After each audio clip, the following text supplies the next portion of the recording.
about them Irish? I can't take it anymore. I need a national championship.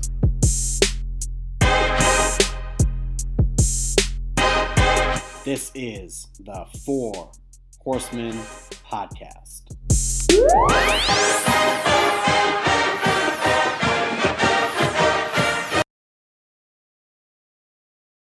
What the fuck is a Buckeye? That is, without question, the worst and dumbest team name in college athletics. I'm Dylan, joined by Steve. Welcome to the Four Horsemen podcast, episode 100. It's Ohio State week. Notre Dame beat the living brakes off of CMU, even though we didn't cover, disappointingly, to my betting fortunes. But it's a big win anyway. We head into the big game.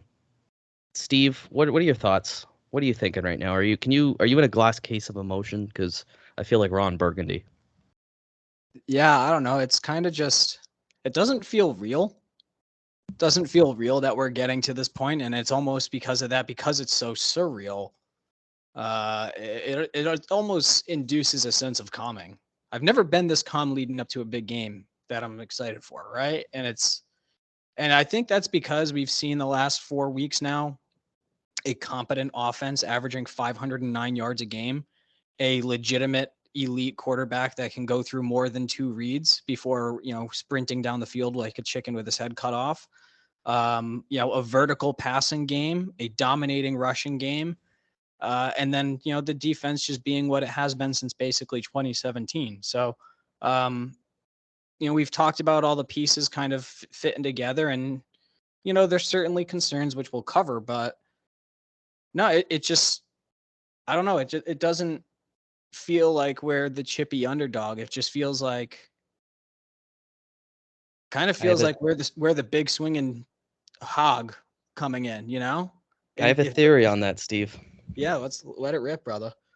Because this is the first time we've played this caliber of important game against a high-ranking team, going into the game knowing that we're the better team and knowing we should win this game. This is the first time I think I could say this in my life as a Notre Dame fan, heading into a ranked matchup, a top-ranked matchup. I feel like in other games we've mostly lost, but sometimes have won, it always felt like Notre Dame could win the game, right? We could beat Clemson. Mm-hmm. We could beat Alabama, although that never was the case. With this game, like last year even, I felt like we could beat Ohio State last year. This year, I'm going into this game thinking if we don't win this game, it's a disappointment. We're technically an underdog, but the line has moved tremendously. There's no question which team has looked better through the first 3 to 4 games of the season. There's no question which team has the better quarterback. There's no question which team has the better offensive line. There's no question which team has the better secondary, dare I say. I know Ohio State likes to think they're DBU, but not this year. And it's home field advantage. We'll get into the specifics of the game, but I feel like Notre Dame's the better team. And it's the first time I can confidently say that, I think, ever watching Notre Dame play a highly ranked matchup. And I think that's the difference. I feel calm too. I feel like the fan base feel calm. If anything, I've been seeing a little bit of nerves on the other side with the trash talking. So yeah, that's just where I'm at. What do you think of that idea? Is that possibly it? No, that does make a lot of sense, because even going back to 2019 Georgia, didn't they competed? They didn't win the national championship in 19, January of 20, but they competed in that playoff, did they not? I'm not sure. They definitely did in 2017. That was the year they lost to Alabama in overtime. The year they beat us at Notre Dame Stadium. Okay, so that's what I was referencing. So 2017, the year Right. we lost at Notre Dame Stadium with that ridiculous one-handed catch in the end zone by, I forget his name, but whatever. Yeah, that was a 1-score game against a SEC powerhouse that lost the national title in that year just barely. I mean, there's no way that Tua should have been able to throw that wide open of a pass, but neither here nor there. Basically, we were in that game competing with a team that we know is worse than the team we currently have. that was an inexperienced Ian Book. Was that not like Ian Book sophomore year? No, that was Brandon Wimbush still. Brandon Wimbush? He hadn't been pulled from the as starting. Actually, that was 2018 that Book got a start anyway. So no, 2019 they played with Book. Yeah, but I've never felt like we should have won either of those games. Yeah, but so even more to the point, like just not even as good of a QB as Book, who, was very good, but also had his limitations as compared to Sam Hartman. So it's like you look at these things, and Notre Dame has always played home games in the regular season extremely tight, historically, even when we've been outmatched and outclassed, and we've risen to the occasion on a bunch of them. So we play well at home. That's the first benefit that we have. Second benefit is, we're stronger in almost every aspect, but especially at the quarterback position, which is the game breaker. And it just feels like we're catching OSU in one of those, middling transition years where, of course, there's still going to be a 10-11 win football team. And there's a very real possibility that OSU would win this game. But yeah, no, I think you're right. It's just like, in the games in the past, it was always could, but now it's should. And that's a very distinct, like it almost carries a weight with it where it's like, no, not only is it a should, but I want to beat the fucking brakes off them. I want to show them the pain and the sorrow and the sadness and the despicable life that it's been for me over the last 20 fucking years of this stupid program.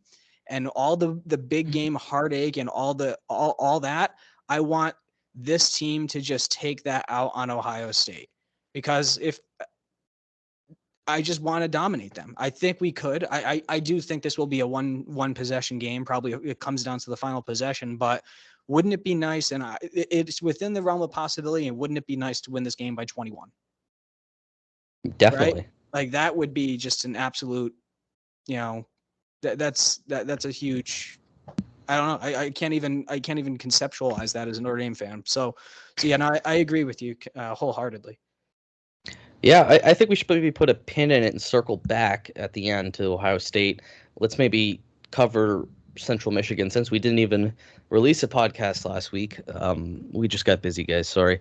It was also Central Michigan. So, any school in Michigan doesn't deserve our attention. Yeah, let's talk about that game. 41-17 Irish. Yeah, what are your thoughts on it? Were you happy with the Peacock experience? No, Peacock is obviously subpar.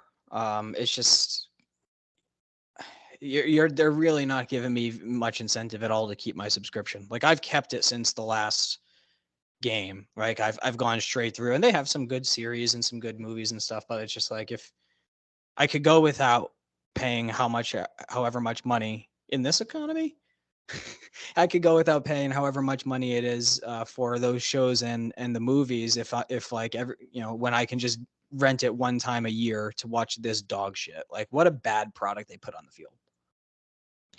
Yeah, I mean, I was broadcast more accurately. I got Fighting Irish TV for free as an international viewer, which is like the first time they've done something nice like that for their international fans. So I get every home game streaming for free, which I guess is kind of like Peacock in a way. Yeah, big win. Estimate just, oh God, 170 yards. I saw a stat today that he's averaging like somewhere between 4 and 5 yards per carry after contact. Yeah, that is a statistic most running backs would take outright, regardless of contact. Just 4 to 5 yards per carry. He's doing it after the contact. That's nuts. He's the human embodiment of a freight train. There's no stopping him, dude. No, and the offensive line's been doing a great job giving him space for him to break through. I mean, we've seen it again, 2 weeks in a row now of long. I mean, it's probably been every week, but like these huge long breakout runs. He's got speed. I mean, he's gonna probably do more for his draft stock this year than anyone else on the team. I mean, we know he's always been an NFL caliber player, but I think people in the draft world are going to see this season and be like, yeah, that's one of the handful of best running backs you could draft in this class, I think. I think Estime is everything we could have hoped for and more. And when you pair that with Sammy Heisman with another great week, with that offensive line, with the weapons, I mean, the tight ends breaking out, Holden stays. We didn't see Mitchell Evans yet last week, but he's been doing a great job in the block game. It's different level. It's just a different offense. I don't know if I've seen an offense this good since Jimmy Clausen is probably what you're looking at. I mean, the Chip Long had one good year there, but even then, I never felt the offense was this dangerous. And defensively, we'll see this week how good they really are. I feel like it's just been penalties that's been hurting them.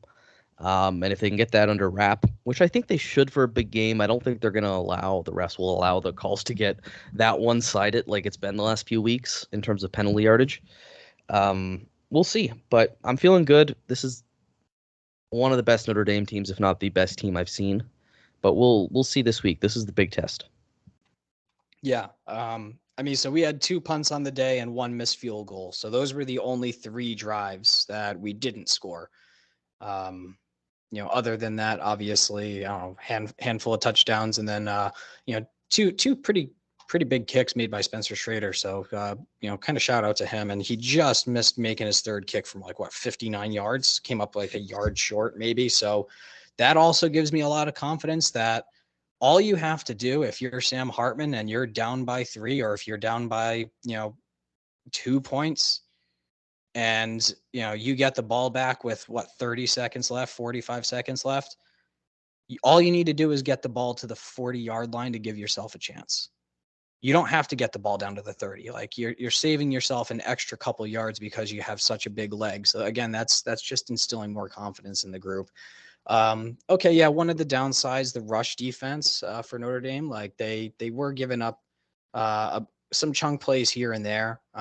They had, their running backs went 12 for 59 and 9 for 56. So over 100 yards combined from the running backs, and they were averaging 4.9 and 6.2 respectively, with long runs of 19 and 25. So yeah, people were concerned about that. And yeah, that is a bit concerning because, this week you're going to be going up against, a team that in the second half of last year, we saw kind of Mayan Williams running downhill and really starting to take control of the game late when the game was in the shoe. So yeah, put a pin in that. Like, defensive line needs to step up their rush defense, but their pass rush has still been great. So they're getting pressure. Tons of pressure. They only got to the quarterback 2 times. But they played a really good game. They scored, they were efficient. They didn't let this, even going up in halftime, only up by 7 points, they still just absolutely choked them out to death slowly in the second half. We were like a boa constrictor. And that's the difference between a Marcus Freeman team and a Brian Kelly team. Yeah, the adjustments were great. They were money lights out in the second half.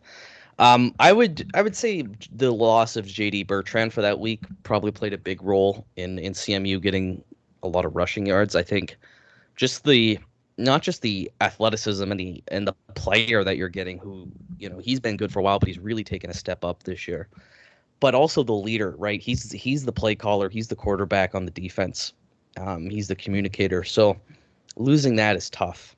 And I think that probably played a big factor. I mean, I like Jack Kaiser and all. I think he's a great player, but he was just asked to do a little bit of a different role this week. So getting JD back, because I think we expect him to be back for the Ohio State game, that'll be huge. That's probably the biggest thing we could have hoped for in terms of injuries so far, but we've been really lucky in terms of injuries. Offensive line's been completely healthy, which is huge for us. And I think that's it. I'm not worried about the defense, and I also think Notre Dame has the ability, if they want to either shut down the run or the pass. Meaning, if they decide, listen, Travion Henderson is not beating us Saturday like they did in 2020 with ATN, they could just say beat us in the air and have it be one-on-ones, which they couldn't do last year. With CJ Stroud and those receivers, you couldn't do that last year. And the one time they did that was a blitz from Al Golden, which changed the game entirely, which is where Ohio State scored their touchdown. So I think they'll be fine next week. That secondary is just outrageous. I don't need to tell you guys that. If you're a Notre Dame fan listening, you have eyes. You've seen what we've seen. if you're an Ohio State fan listening, I know you got good receivers. I know you have really good receivers. Don't get me wrong. But this Notre Dame secondary is just different. And receivers will get open eventually. You got to get home to the quarterback. Again, we'll talk about Ohio State, but the secondary's money, man. They are so good. They are. Speaking of the secondary, I'm going to quickly buzz through the four horsemen just to get through the. Yeah, let's get through Central Michigan. We keep both trying to get to Ohio State, so let's Exactly. I mean, that's because we're so excited. Yeah. I'm going to buzz through real quick. Then I'll turn over to you to go through start us off on the college landscape discussion and kind of move forward here. But speaking of the secondary, Thomas Harper, he's one of the four horsemen, had himself a day, did have the sack, fumble, couple of huge hits, 4 tackles total. A sack, tackle for loss. So congratulations, Harper. Tobias Merriweather, he finally broke out the big one. That's the speed, that's the big play and the big frame that we're looking for him to get downfield and take the boundary position to kind of the next level. So 2 catches, 81 yards, including that 75-yard touchdown reception. Audric Estime, what else is there to say about him? 8.8 yards per carry, long of 41. 20 carries, 176 yards and a touchdown, and literally like 100-meter dash hurdles, like jumped over defenders 2 times on the same drive with like absolute perfect picturesque form. Not only is he a bowling ball, but he's also extremely agile and just a terrifying person to try to tackle. So good luck, because as you see, even if you go at his knees, you're not going to get him. And then obviously we just got to give it to Sammy Heisman, 330 yards, 3 touchdowns, nice and clean. So, and great body control as some dickhead defensive lineman lunged at his knees and Gator rolled him and could have potentially blown his ACL and ruined our entire year. And I'm not going to complete that sentence for the sake of the FBI that's listening in on this, but, because it didn't happen, we're good. He's healthy. Great body control by Hartman to get out of that and then live to see another day. So that, Central Michigan, you're in the past and stay in the past. Get the hell out of here. You and your dog shit state and everything else in it. Let's move on to the college football landscape. Dylan, it was there was some huge games that happened. It looked like there were there some upsets. I mean, Alabama almost lost. That's the very notable one connected to Notre Dame. But what did you see around college football this past week, and what were your instant reactions to it? Yeah, I think almost upset is the story of the week. Florida State escaped Boston College. And anytime I see Boston College play a ranked team in the top 5, I just get PTSD. Even though I didn't live through the Boston College upsets, I get secondhand PTSD for another team. That's how bad it is. But Florida State pulled through. Travis got hurt for a bit but came back. Penn State let Illinois hang in there for a bit, but they put them away at the end. Penn State looks good, but I also expected them to look good. So we'll keep an eye on them. Oklahoma took care of business. They've been pretty quietly taking care of business this year. I could see them maybe creeping back up. Georgia, South Carolina, they were down big in that game for a while. Big relative to Georgia, 14-3 at the half, yeah. But they came away and shut down South Carolina. I had a funny feeling South Carolina was going to give them trouble. I actually considered putting money on the money line. No, sorry, not the money line, but the spread, because they were big underdogs.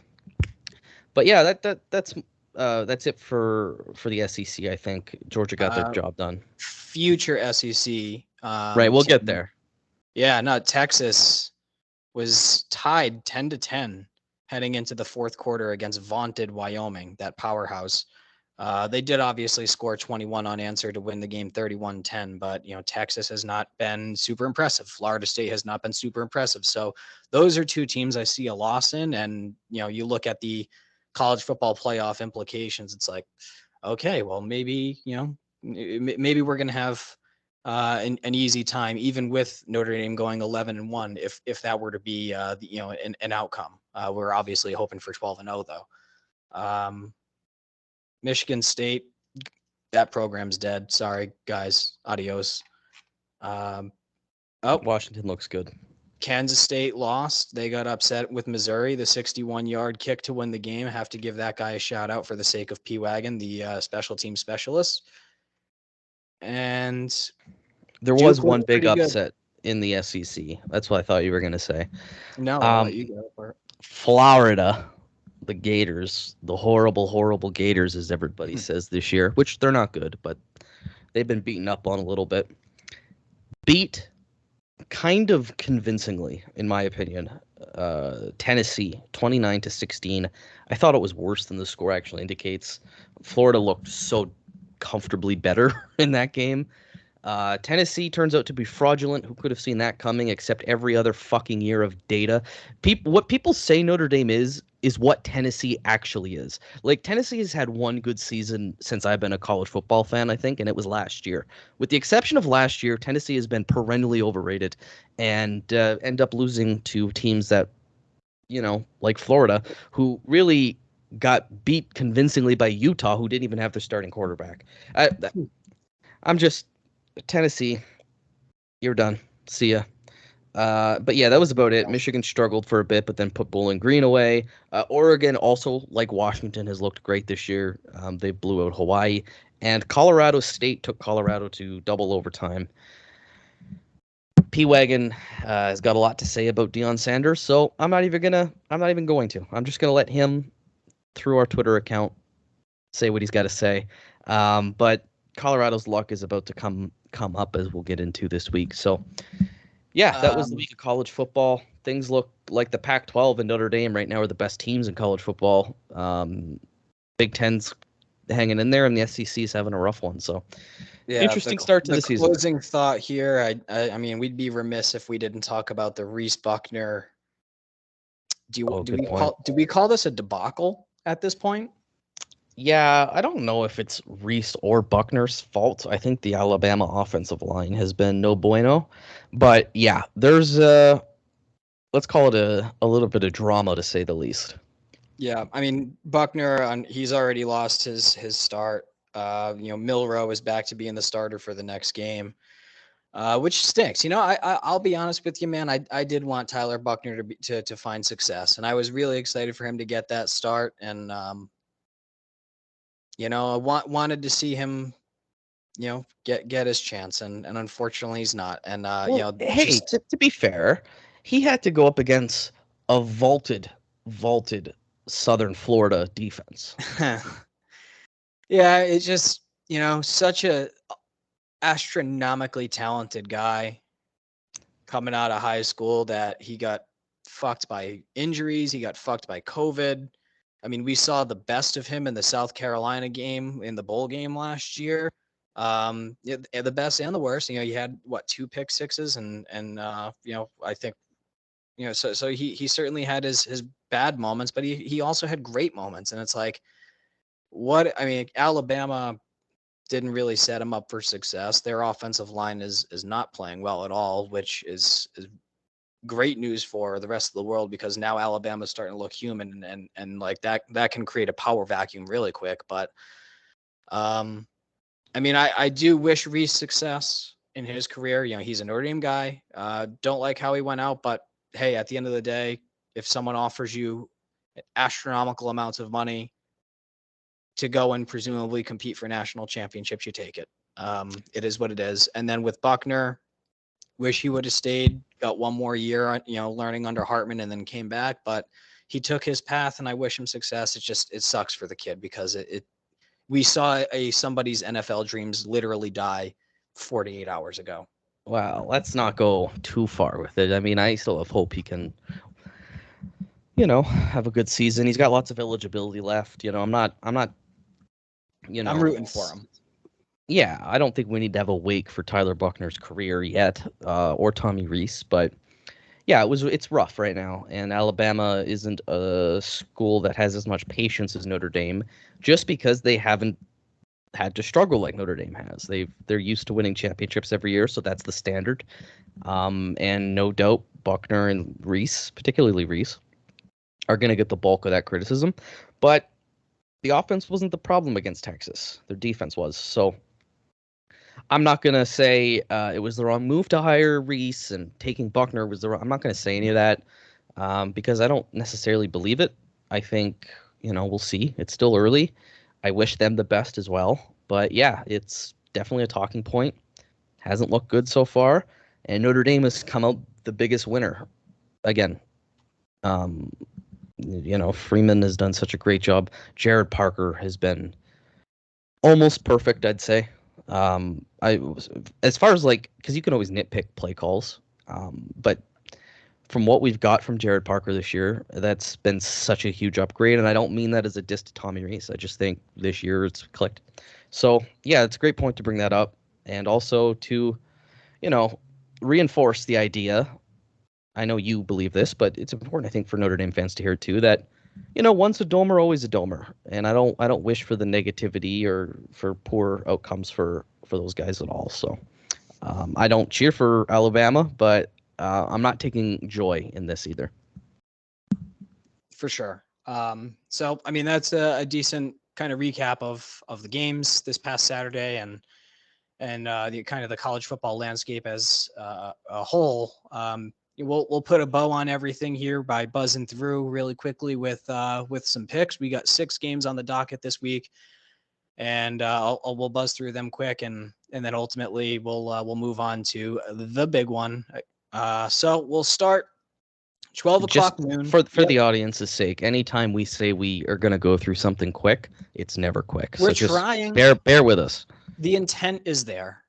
Don't get their expectations up. Let's just say it's going to take long, and then do it quick, and then they'll be happy with us. Yeah. We just incepted people's brains in real time. They're listening to this not even understanding what the fuck's happening. So, and we're not editing this out either. That's no, leave it in 100%. Okay, so 12 o'clock noon, Florida State, number 4 ranked program on the road in Clemson. I'm rooting for Clemson in this game. I don't know what the spread is. Do you have a spread on that? Yeah, from what I was seeing, just from the Score app. So just letting you guys know where my source is. I think it was 2. Yeah, the point is it's -2. So Florida State is favored to win by 2 points, which really means a 5-point swing because Clemson's at home. But still, that's a tight line. What do you think of that? Yeah, I'm inclined to go with the underdog here, and it's partly because I'm rooting for it to happen, just kind of trying to will it into existence. But I think Clemson comes out the victors. Yeah, I think you stole my thunder there. I was going to take Clemson as well. I'm a little surprised that the line is only 2, just because everybody seems to be dancing on Clemson's grave and also anointing Florida State national champions. But the performance last week probably against Boston College changed people's minds there. I just think, like I said, I've said this the other week too when they beat LSU. I think Florida State is really good this year. I just think they're getting overrated. And I think we're going to maybe see it a bit this game. I think Clemson's going to win. And I think Clemson will surprise some people too. I don't think Clemson is nearly as bad as people expect them to be. I have them ranked pretty high in my third of the ballot. I put them, I think, around 18. So yeah, I'm taking the Tigers at home, but that's going to be a banger of a game. Yeah. I certainly agree. I just think that the Clemson defense is going to be too much for Jordan Travis, frankly. Moving on, we have a couple of games at the 3:30 slate, starting with ABC, 3:30 p.m. Number 19 Colorado, the hottest team, quote unquote, in sports right now that everyone's talking about, visits the Oregon Ducks up in Eugene. This game is going to be on ABC. Dylan, the line, and your pick. Okay, let me take a look at the line here. So we're taking you. Boy, I'm almost more intrigued by the over/under. The line is 21 for Oregon, which is both high and not high enough.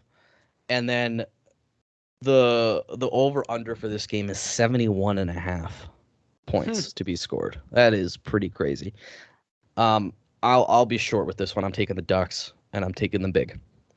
I'm taking the Ducks, and I'll take the under on that line because I just don't foresee Colorado scoring that much against Oregon's defense. They're just too good. So Yeah, especially with Travis Hunter out. Sorry, kid, but I mean, that was a total cheap shot and total bullshit.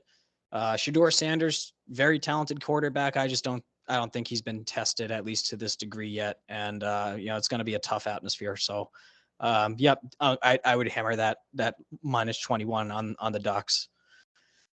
Next up, we have Dante Moore, one-time. I'm not sure if he ever committed to Notre Dame, but he was crystal balled there at the very least. So not publicly. Yeah, so a silent commit to Notre Dame that eventually, flipped around to a couple of different places before landing in Los Angeles. Him and his number 22 ranked UCLA Bruins are on the road at Rice-Eccles Stadium in Salt Lake City, taking on the Utah Utes. This is at 3:30 p.m. on Fox. Dylan, the line and your pick. The line is 4 points in favor of Utah, and my pick, at least, is I don't know if you wanted the over/under. I just found the last one interesting. No, that's fine. My answer depends on the quarterback. If Cameron Rising is playing, I'm going to take Utah to win big. If he isn't playing, it's a little tougher because Utah hasn't looked great, but I've given them a pass because they're without their quarterback. That defense is good. Don't get me wrong. But I like UCLA, man. I've been high on them. I've had them in my top 25 since the preseason. I feel very justified in that. I feel like only now people are kind of coming around to them. And even if they lose this week, I still think they're a top 25 team. But yeah, I'll take UCLA if Rising is not playing, and if he is playing, I'll take Utah. I'm taking UCLA regardless. I just think that Utah, Dante Moore, he looks more and more like the real deal every single week. So, it does kind of stink that Notre Dame missed out on that talent. But hey, as of Deuce Knight's commitment just earlier today, there's plenty of reinforcements coming at the Notre Dame quarterback position in the future. So we're totally fine with that. UCLA Bruins are going to take that, in my opinion. Next game we have, this will be CBS. It is going to be in the SEC. It's number 15 Ole Miss Rebels on the road in Tuscaloosa, Alabama, taking on the Crimson Tide. Jaden Milroe has been announced the starting quarterback. So going back to what they started the season with, and where they only ended with 20-something points against that Texas team in their loss. So, Dylan, what's the line or the spread rather, and then what's your pick here? Well, so what I was gonna say, Steve, is you take a guess at what the spread is, because that's always, I find, a good game of determining value on whether or not you should bet something. Like, what do you think it should be, and then what is it in reality? Wow, that's a great question. So you're the odds maker here. What are you putting it on? I would give Alabama 2.5. Okay. I would make sure I'd say Alabama would be 2.5 point favorites, but in this case, I think that it's going to be Ole Miss minus 4.5. No, so Alabama is favored, and they're favored by 7. Wow. Which seems really high to me because, if this game was in Mississippi, I think Ole Miss wins by like several hundred touchdowns because their offense has been lights out for so long. And I love it. But it's in Tuscaloosa. I still think Ole Miss is going to win, although I can see Alabama winning. I'm not going to discount Alabama. I just think Ole Miss is a good team. That's where I am with it. I think Ole Miss is a very underrated SEC team. So I'll take the Rebels. What about you? Man, we're taking all the same picks this week. So yeah, I agree. I'm going with Ole Miss. I think this is the year that Bama has 3, possibly 4 losses on the schedule. And especially after last week, they just look like a team that's currently lost. They are going through it. So here's a question for you, Steve. Yeah. I'm totally cutting you off here, but it just came to my head, and I think it's a good idea. Is Alabama in the SEC championship game this year, representing the SEC West? Yes or no? No, LSU. You think it's LSU? Okay, fair enough. I'll also say no, but I don't know if it's LSU. But I think it might be Ole Miss. But interesting, this will be the first time, I wouldn't say in a long time because it does happen every now and then, but Alabama's usually the team coming out of the SEC West. So Super interesting. I think it's LSU, but I think LSU goes 9-3. Yeah, I could see that. But that's so that's the thing is I feel like there's a total power vacuum right now going on where there's really no clear cut top dog and they're going to self cannibalize. I think that like you said, there's going to be whole bunch. Ole Miss is going to make some noise. They're probably an 8-4 or 9-3 team, but I think depending on scheduling, if they do play LSU, I think LSU beats them straight up, especially if that game's in Baton Rouge. But we promised we'd go about this quickly, so I'm going to keep going. I told you not to make promises. Oh, shush you. So at 7:00 p.m., the game coming up on Fox, very interesting. DJ Ugongolele and the number 14 ranked Oregon State Beavers are on the road at Wazoo, Washington State Cougs. Dylan, spread and pick for this one. 2.5 for the Oregon State Beavers. Does that surprise you? Yeah, I figured that they would probably be favored going into this, but I thought, maybe within 3 to 4 points of a spread, yeah. This team beat Wisconsin, this Wazoo. And you know what? They're going to beat Oregon State. I'm taking the underdog, the home underdog here. I like Oregon State. I like DJ in that system. But I just got a feeling about Wazoo. I don't know why. This is, by the way, the 2024 Pac-12 championship game, I hear. They just play each other 12 times. Oh, I feel so bad for them. But yeah, I'm going to take Wazoo. Can't go wrong either way. Bless both programs. Love you both, but I am really intrigued by that pick, but in the interest of not picking every single game with you, I'm going to take the Beavs on this one. So DJU goes into hostile territory, comes out with a win, puts his team on the map, possibly in the top 10 after this game. Possibly, yeah, especially after Ohio State falls 20 spots. But exactly, after a blowout. And speaking of blowouts, we're going to go on to number 24 Iowa.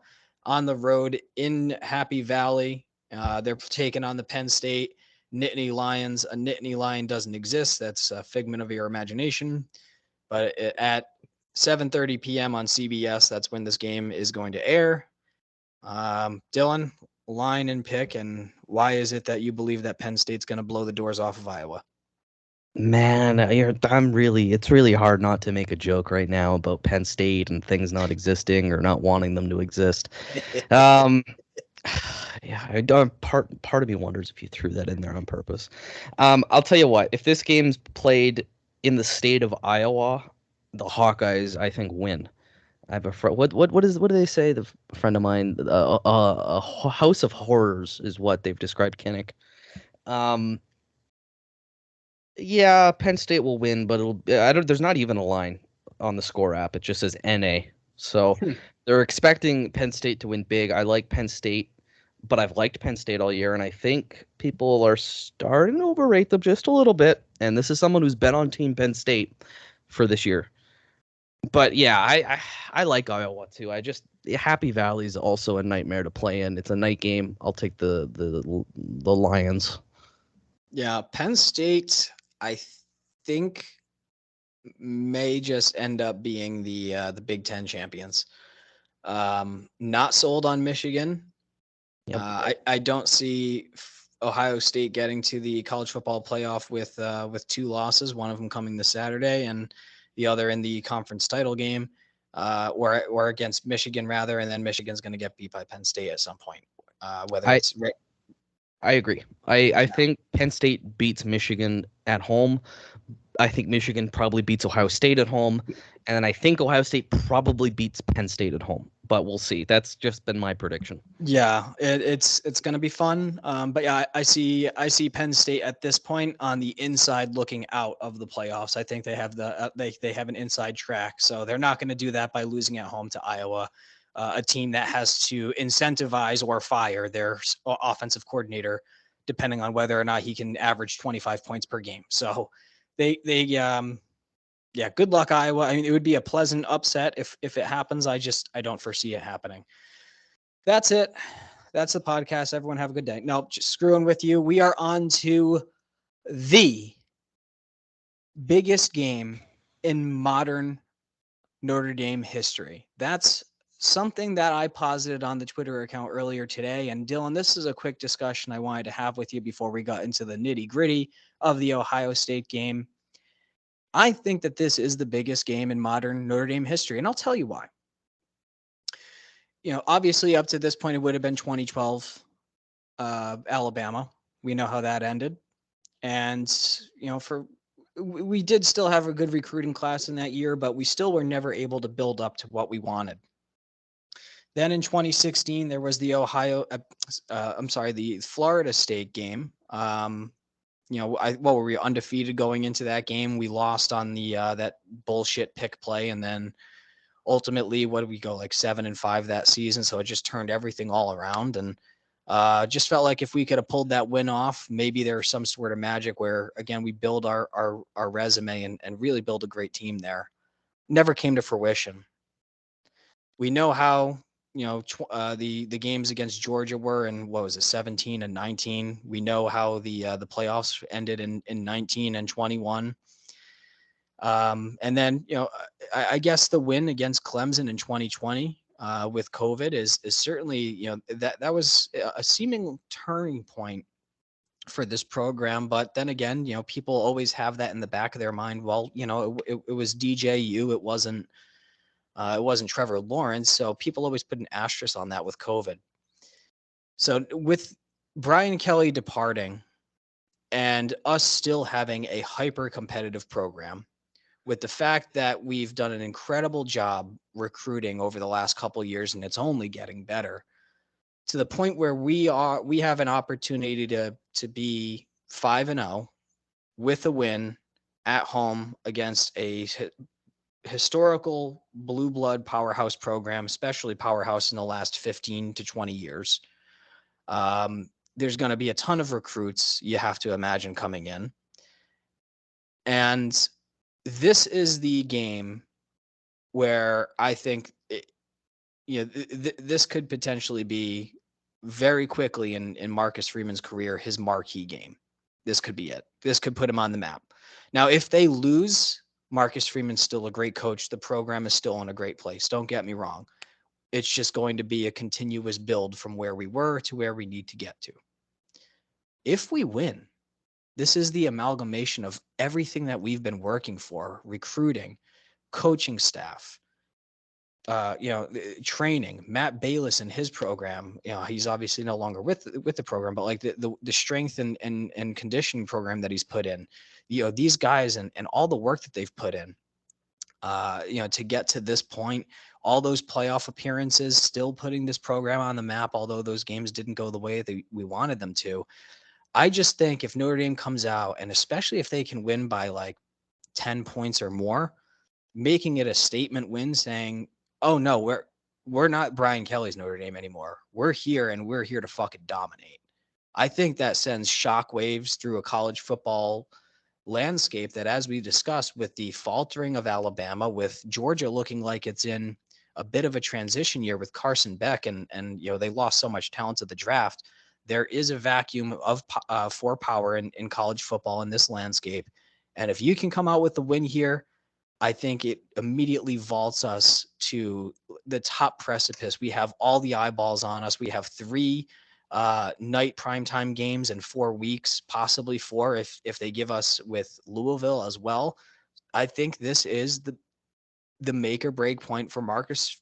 Not break, but this is the potential make point for Marcus Freeman and the Fighting Irish. I think this is the most important regular season game in modern Notre Dame history. Dylan, do you have any thoughts on that? Yeah, I have several. I quoted that tweet of yours, disagreeing, but I think I could be right and wrong. So I said Clemson is from 2020 because Clemson was the number 1 ranked team. And yes, we could point to Trevor Lawrence being hurt and half their defense being hurt, and somewhat discrediting the magnitude of that win. I would understand that. If I'm just looking at going into a game, though, that was a chance to knock off number 1 at home. and Ohio State just isn't number 1. They're number 6 or something. Mhm. That was the thing for me, was we haven't beaten a top 5 ranked team since whenever. We hadn't knocked off a number 1 team since whenever. So I think from just like a rankings matchup perspective, that was a bigger one. But I also understand, yeah, there was circumstances in that game that would make the win not as big as if we beat Ohio State. I would agree with that as well. My second thing I would say, because somebody pointed out the playoff games, I would exclude the postseason games from this conversation. I would say the BCS National Championship game would be number 1. And I would say both playoff games, because you're in a de facto playoff game. Like, you, not even like, this is just straight up a playoff game. Like, there's no question about it. You win, you go to the national championship game. That's not necessarily the case with Ohio State. So I would say, excluding the playoffs, then yeah, it's either this or Clemson. The other thing I would ask you is, what do you consider modern Notre Dame history? Because that's something I was going to bring up, is this has been the biggest game since fill in the blank for you, if you think this is the biggest game in history. And I think most Notre Dame fans agree with you, because it is Ohio State. It's a blue blood program. You know, they'll point out we haven't beaten them since 1936, but we've only played like 4 times since then. So what is it for you that makes this the biggest game, and then biggest game since when? That's a great question. I think it obviously has to be 93, Florida State. You're going to put it past the Bush push for biggest game. So here's the thing: is we were an 8-5 program, an 8-4 program, perennial, however the fuck you would say that word, every year. But we had 1 loss going into that game too. It's exactly. Just that USC was number 1. Yeah. So that was a great game. That helped raise the profile. That was Charlie Weiss, correct? His first year at Notre Dame. I don't know if it was his first year, but it was Charlie Weiss. It was the Weiss era, yeah. So yeah, okay. Like, we had Weiss, we had the coach. Like, things were on the up and up for sure, but we weren't at if you looked at the prior 5 years leading up to that game, Notre Dame was just again, we lost the identity from in those early 2000s, and we're kind of just since, what was it, 96, had basically been a shell of itself in terms of a program. So with the resurgence that we had, and a lot of credit does go to Brian Kelly, but if you look at 2017, 18, 19, 20, 21, and 22, and into this season, that's 5 or 6 of the last years in a row that it's like, no, not, last year was our worst year that we've had since 2017, and we went 8-4, and then 9-4 with a bowl game against an SEC opponent, and with a backup 5'10" quarterback that I think went like 4 for 13 for 16 yards this past weekend at Arizona State, just to put things into perspective for you. So with the talent that we have, with the fact that there's been 2 recent playoff appearances where we competed in those games until about halftime, and then the depth of those elite programs that ultimately beat us really showed through in the second half and put us away. We showed that we could reach and be highly competitive, but we were still just a little bit away. There was still a little bit of juice that we needed. I think that with the recruiting that we've had since, we've gotten to ourselves to that point where we have that juice, and we have the coach, we have the program that we've been waiting for. And now if you look at the last 5 years compared to, other big games in the past, like the Bush push, or I was going through 15 or 16 Florida State, or the BCS national title game, or whatever it may be. It just feels like this is that flipping point where it's like, we could potentially, what does Justin Scott think when he sees this game, when he sees Notre Dame, if our defensive line is able to dominate in the trenches and really take out this Ohio State team and run the ball down their throats? And it's like, hey, Chicago kid that goes to a Catholic high school, do you really want to go to the middle of nowhere in Ohio, or do you want to stay closer to home to mama and play with the hottest coach in college football? Right? Like, those are the implications that this has, where it's like, is there a possible flip of a top 10 recruit in the country?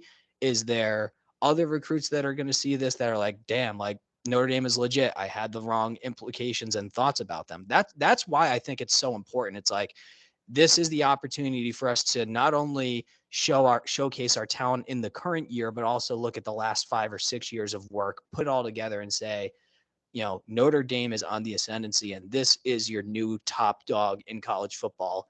You're either in with us or get out of our way. And I think that's an opportunity for us with this game. And that's why I have such an emphasis on it. Yeah, that's a great answer. So I got 3 points that I'm trying to hold on to so I don't lose them memory-wise. So for the sake of the argument, we'll just say modern era is post-Holtz. And this would be, for you, the biggest game in the modern era because the next biggest game would have been 93. I think that's totally valid.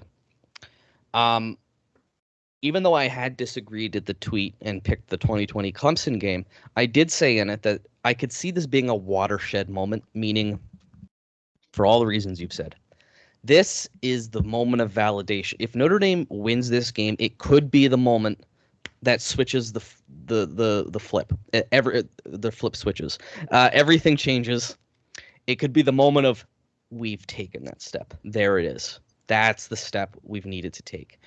And for that, there could be huge recruiting consequences, not just for anyone in particular. But if you think Marcus Freeman is recruiting super well right now, by the way, Notre Dame just landed 5-star quarterback Deuce Knight in the 2025 class. Huge recruiting momentum. If you think Notre Dame and Marcus Freeman can recruit like that now, just wait until Notre Dame is considered the elite of college football, which could be as soon as Saturday night. It could be. If Notre Dame goes out there and wins convincingly and puts together a good season where they're in the college football, you can't lose 4 of your next games. But if you go out and make the college football playoff after beating Ohio State, maybe win a playoff game, maybe 2, this will be the moment. This will be the moment that changes everything. So I agree with you. It has the biggest potential, I think, of any game in terms of what it means for the Notre Dame program. That's what I mean by that watershed moment. This could be it. And I think it could be. We'll get into that, but that's a great debate. And for the listeners at home, send us your thoughts on Twitter at Horsemen Pod. Is this the biggest game in modern Notre Dame era, aka post Lou Holtz? So I think that's a great conversation, but are we ready to get into the game? Take it away. Well, it's Ohio State. We saw them last year. We led for 3 quarters last year with a first-time starting quarterback at the Horseshoe.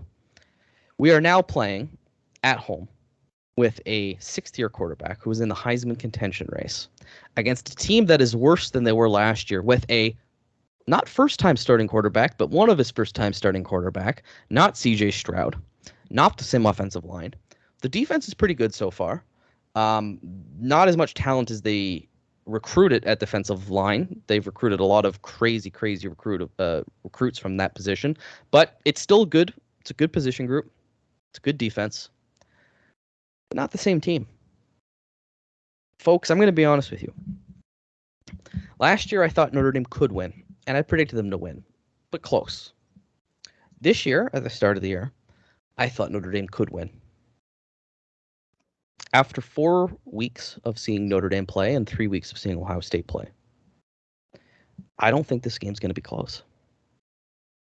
That's a hot take. I know. Listen, I know. It's a hot take. This is where Steve and I's prediction game is going to differ this week. I don't think this is a close game. I think I'm going to stack these guys up with you in a minute, position by position. We'll talk about how we feel. Yeah.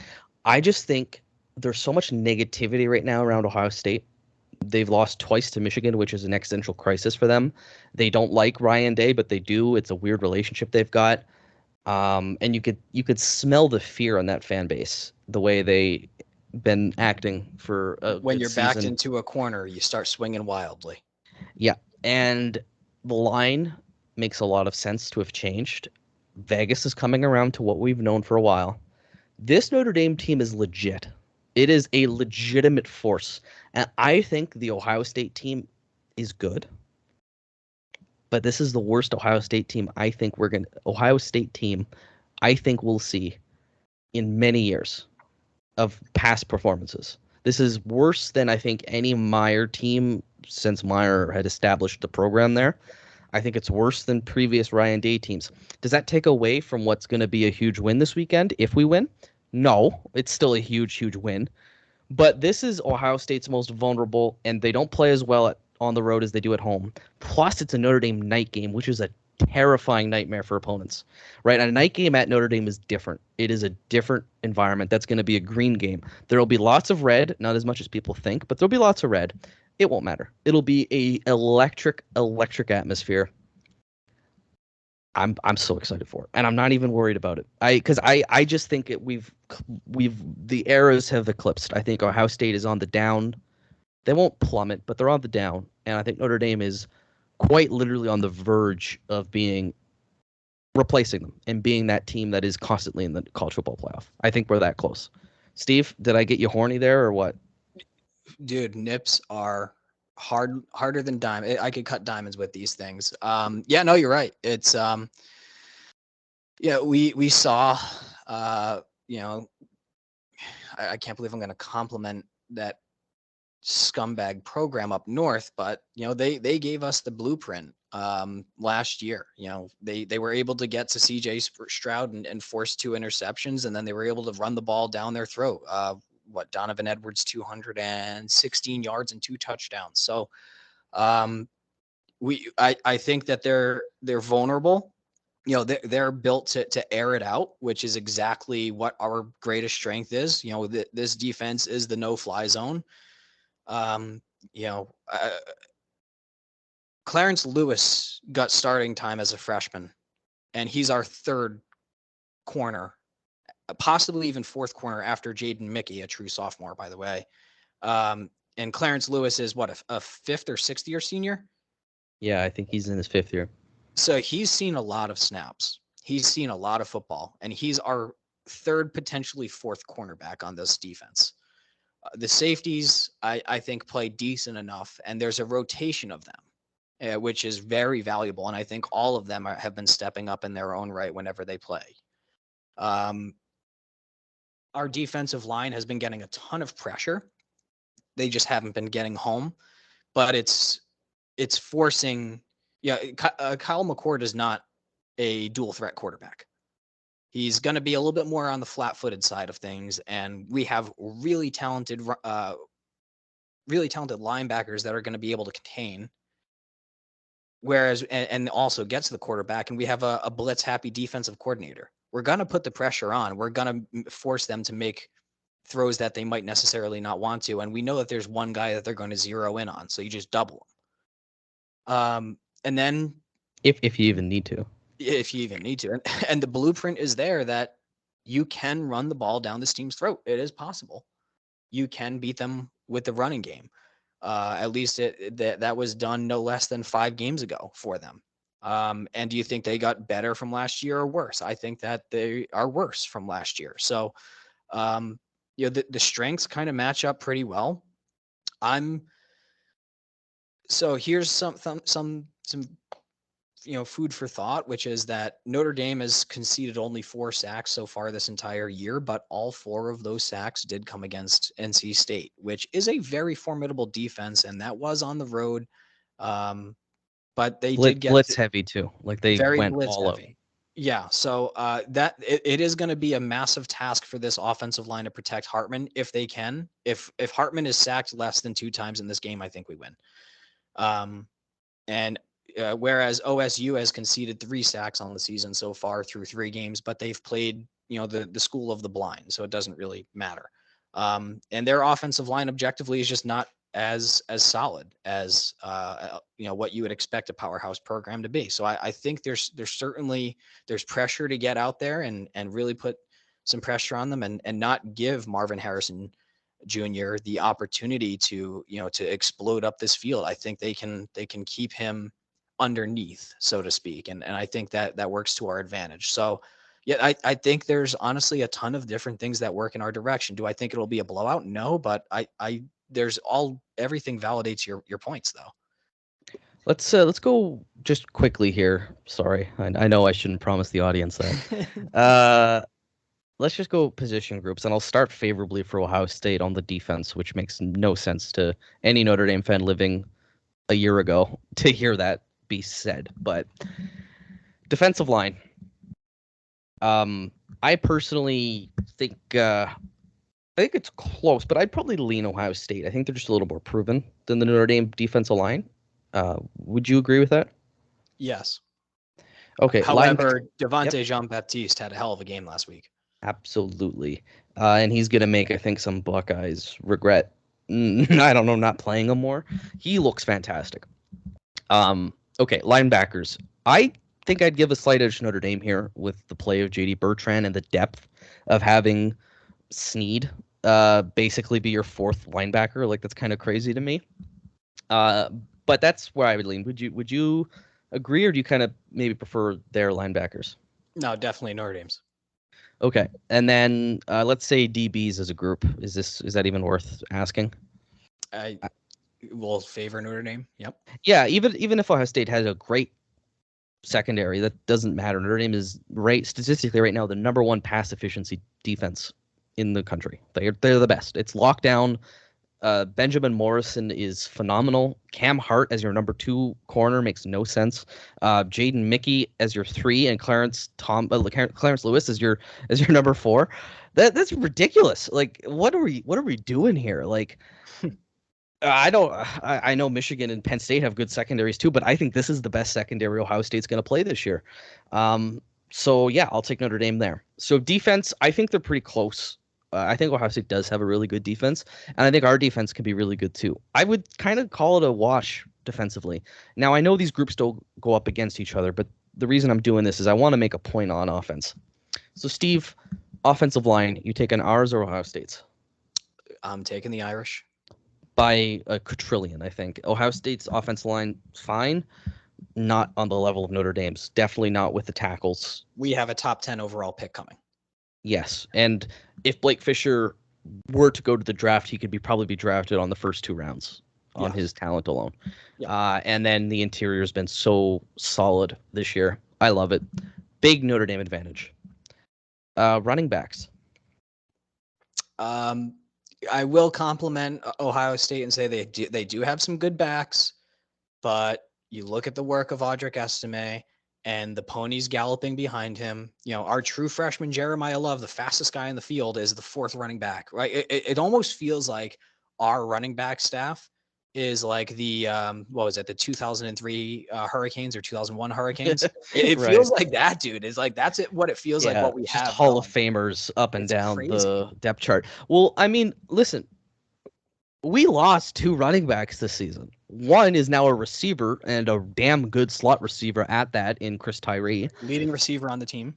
And the other one is in LSU, Logan Diggs, who was our all-purpose back. So this room, the fact that it's still probably the deepest in college football is nuts after losing 2. And I'll agree with you. Like, Ohio State's got really good backs. Don't get me wrong. If you're a Buckeyes fan, I'm not dissing that. But I don't care how many stars Henderson was coming out of high school. It doesn't matter. Notre Dame's got more production there. They've got more depth there. And most importantly, with the offensive lines and considering how important that is for run production, it's Notre Dame by a large margin to me. It just is. Notre Dame's going to have a better run game. We saw that with Michigan. It's not different. The styles make fights whole trope is why I think this is a nightmare matchup for Ohio State, because Notre Dame can do everything Michigan did last year, which Notre Dame couldn't do last year. Notre Dame did not have the offensive line at the start of last season to bully them the way Michigan did. They do now. So they could do exactly what Michigan did, except they have a way better passing offense this year than Michigan did. I think it's a nightmare for Ohio State. But anyway, I digress. Let's talk about receivers and tight ends. We'll just lump them in together. Okay, sure. Yeah, we'll go with Ohio State, but but again, this is a situation, the exact inverse of the running backs is the exact inverse of the Irish receivers. Of course, our guys are not as good as Marvin Harrison Jr., but we got some damn good wide receivers out there, and they are very evenly dispersed in terms of catches. They're deep. We're deep at wide receiver. Yeah. Whereas he I'm sorry to just real quick point is they basically focus on Ekbuna, or however you would say it. Sorry if I mispronounced, and Marvin Harrison. That's the big 1-2 combo.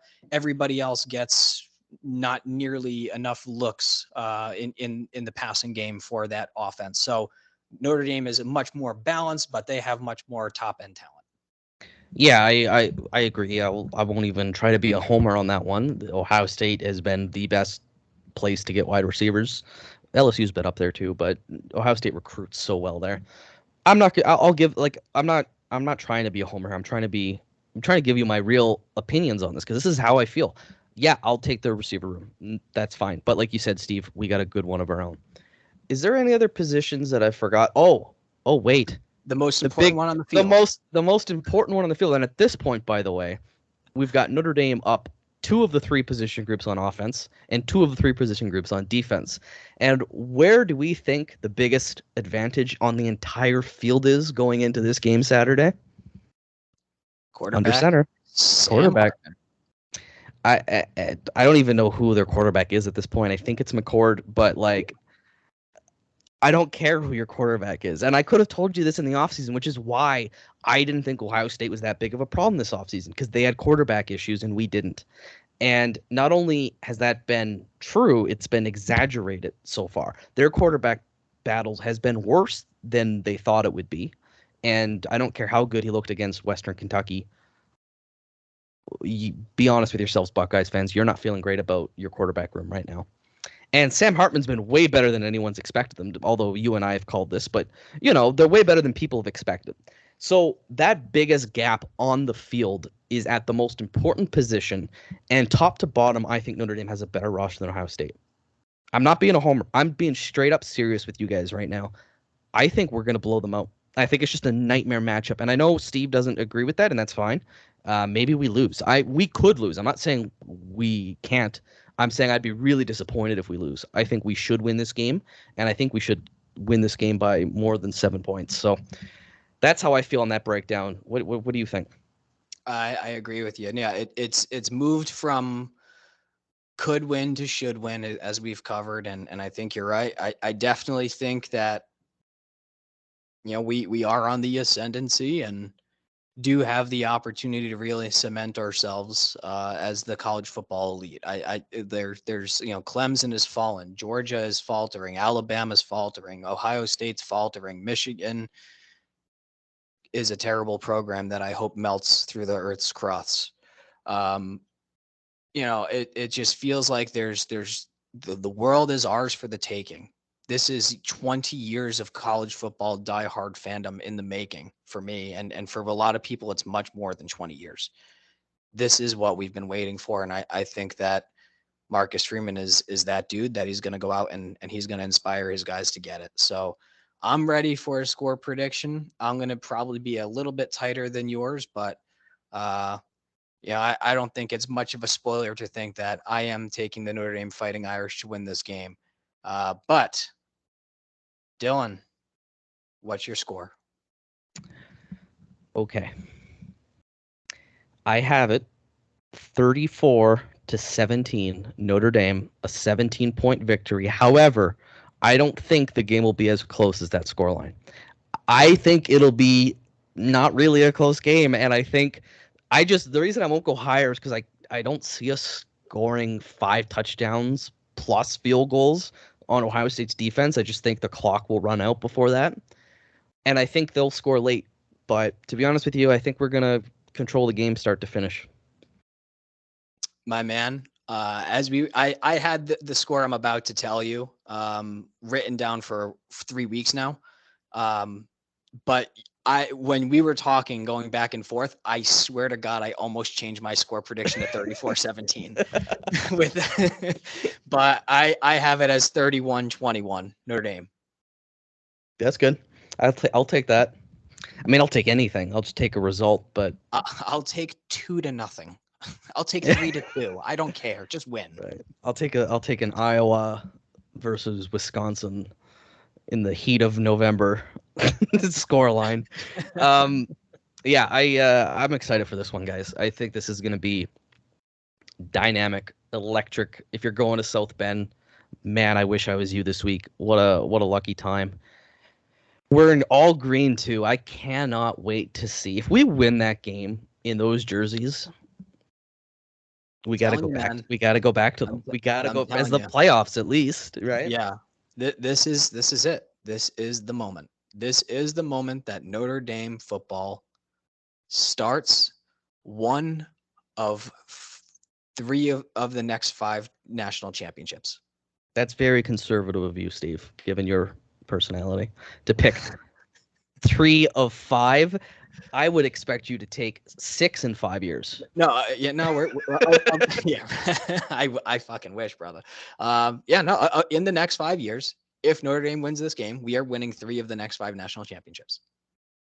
That's the way that my brain works, because I am forever a diehard fan of the Notre Dame Fighting Irish. They're going to go, they're going to fight, they're going to win. Can't wait. Saturday night, under the lights, NBC, 7:30 p.m. Be there or be square. I don't know. I got a grin ear to ear, Dylan. Can't wait for this week to start. Go Irish. Feels like 88. That's everything that I have to say, but I'll let you close us out, man. I have a warning. It's a warning to Ohio State fans. If you think that for well over a year now, you could get away with not just talking shit, but like disrespectful, never pretend it we were an 8-4 team that wouldn't even give you a chance.